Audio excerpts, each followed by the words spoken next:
पुरातन मीडिया पे आपका स्वागत हो। मैं हूँ आपका मित्र मॉय। दश महाविद्या में से 7वां महाविद्या माता धूमावती। ग्रह उनका केतु है और दिखने में थोड़ा डरावनी है। एक बहुत क्षमताशाली तांत्रिक देवी। ज़्यादातर तांत्रिक लोग इस महाविद्या का प्रयोग शत्रु के विनाश के लिए करते हैं, लेकिन बहुत सोच समझकर, अगर यही आखिरी उपाय हो तो। और इस बात का भी निश्चित किया जाता है कि शत्रु सही में बहुत ही दुष्ट व्यक्ति है। इस तंत्र की उपयोगकारी तांत्रिक को भी कम से कम दक्षिणाकाली सिद्ध होना आवश्यक है। दक्षिणाकाली और धूमावती दोनों एक ही गोत्र के हैं। माता की जो कल्पित रूप है, जैसे आप देख रहे हैं, सफ़ेद साड़ी में एक विधवा की वेश में, एक हाथ पे सोप और एक हाथ पे वरमुद्रा, एक रथ पे सवार, और उस रथ का कोई वाहन नहीं, यानी कि कोई घोड़ा हाथी कुछ भी नहीं। और उसके पीछे वजह है जो आपको आगे बताएंगे।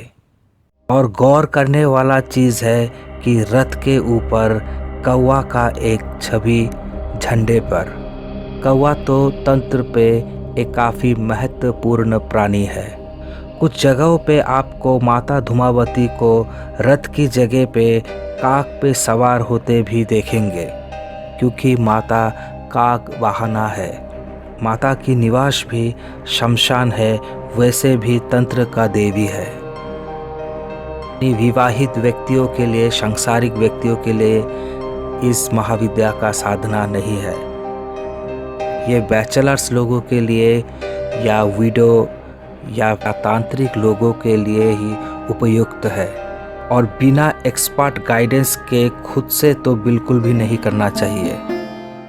हाँ, ये बात सत्य है कि बनारस में उनका मंदिर पे वो लोग अभी शादी किए हैं, न्यूली मैरिड कपल्स, वो लोग भी माता का मंदिर पे दर्शन करते हैं। और जिन कपल्स को, जिन दंपतियों को संतान प्राप्त नहीं हो रहा, वो भी माता धूमावती का कृपा से संतान प्राप्त कर सकते हैं।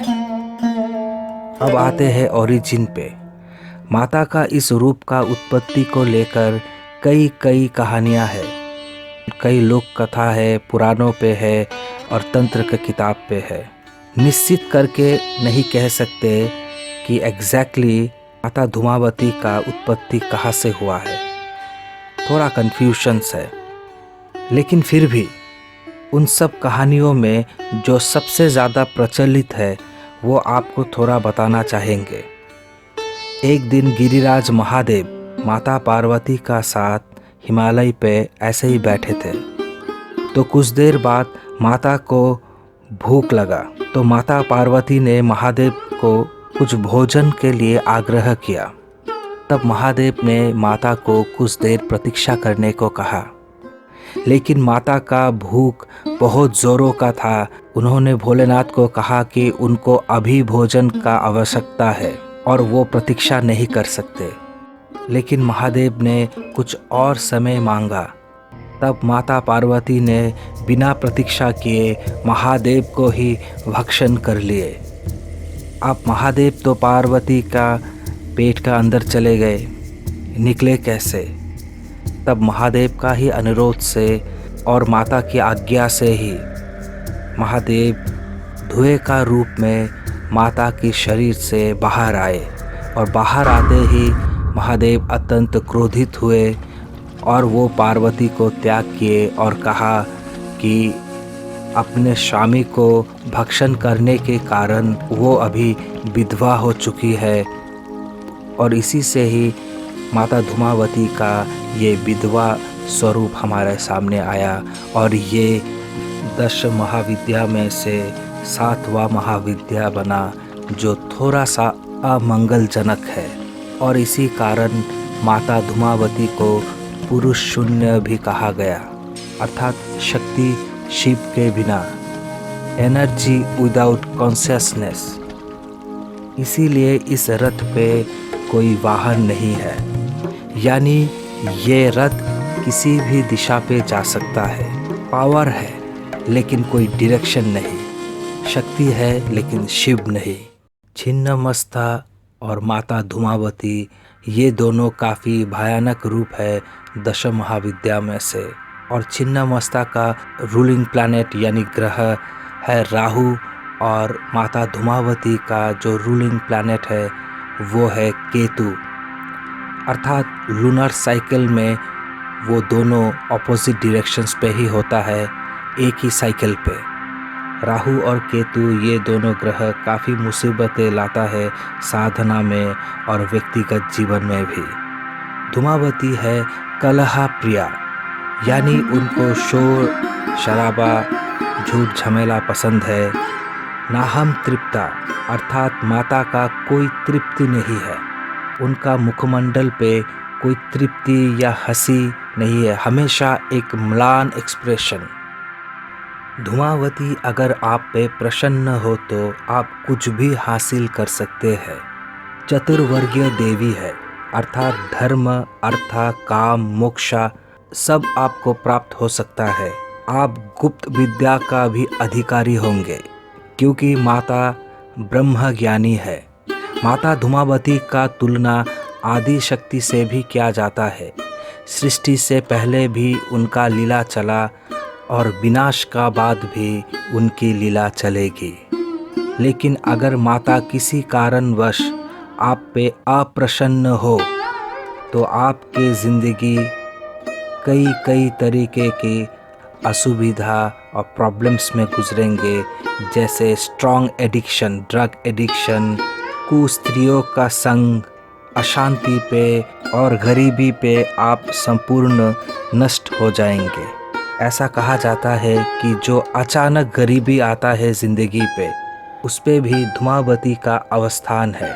आपको सही राह से गलत राह पे ले जाना, आपका ज़िंदगी को और कठिनाइयों से भर देना। लेकिन उन्हीं कठिनाइयों पे अगर आप वास्तविकता को एक्सेप्ट कर लेते हैं, अगर आप वास्तविकता को स्वीकार करते हैं, और कल क्या होगा ये जो हम नहीं जानते, ये नहीं जानना को भी अगर आप स्वीकार करते हैं तो अवश्य अंत पे आपका विजय होगा। क्योंकि माता धूमावती काफ़ी परीक्षा लेती है। उनका ये जो रूप है, ये जो दरिद्र रूप है, ये जो कुरूप है, जो आकर्षणीय नहीं है, ये क्या है?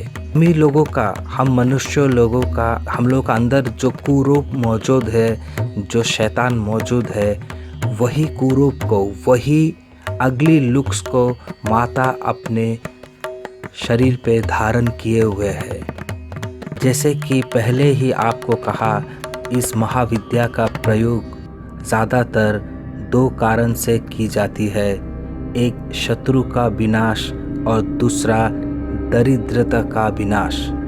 जैसे कि कुछ जगह पे, कुछ स्थानों पे अगर बहुत दिनों से बारिश ना हो, वहाँ पे खेती बाड़ी बहुत मुश्किल हो रहा हो, तो भी माता धूमावती का प्रयोग किया जाता है उस स्थानों पे। शत्रु के विनाश के लिए ये एक अचूक विद्या है, लेकिन इसे बिल्कुल एक्सट्रीम सिचुएशन पे ही प्रयोग किया जाता है, जब जीने मरने की नौबत आ जाए, जब और कोई रास्ता बाकी ना हो। तंत्र के अनुसार तो बहुत ही खतरनाक प्रयोग है धूमावती साधना के। एग्जाम्पल्स बाद में बताते हैं, लेकिन एक बहुत ही महत्वपूर्ण बात बताना ज़रूरी है कि ये शत्रु का विनाश का हमेशा ये मतलब नहीं होता आपकी शत्रु जो व्यक्ति है उनको फिजिकली नाश करना। ज़्यादातर केसेस पे आपके शत्रु का मन में आपके लिए जो शत्रुता है, जो रवैया है, मानसिकता है, उसको बिल्कुल परिवर्तन करना, उस शत्रुता को नष्ट करना। वैसे तंत्र पे ऐसे भी धूमावती के प्रयोग ज़रूर है, जिससे आपका शत्रु ग्रह का फेर से सड़क पे आ जाए, बिल्कुल ख़त्म हो जाए। लेकिन एक जेन्युइन तांत्रिक उसके प्रयोग बहुत ही सोच समझ के विचार विश्लेषण करके ही करेंगे, नहीं तो उनका ही विनाश निश्चित हो जाएगा। इस खतरनाक तंत्र के प्रयोग का कुछ उदाहरण देते हैं। वैसे मंत्र तो नहीं बोल सकते, जैसे शमशान का कोई कौवा को बलि देकर उसको जलाकर उस जला हुआ कौवा को शत्रु का घर पे स्थापन करना। जैसे कोई मृत व्यक्ति, स्पेशली जो व्यक्ति तड़प कर मरा हो, वैसे मृत व्यक्ति का जो कपड़ा है, उस कपड़े से भी धूमावती तंत्र का प्रयोग होता है। ऐसे कई डरावनी वस्तुओं से, धूमावती विद्या से शत्रुनाश होता है। और सबसे आखिर में हम यही बोलेंगे कि माता तो सबके लिए है। वो भला इंसान का भी माता है, दुष्ट का भी माता है। धूम धूम धूमावती स्वाहा।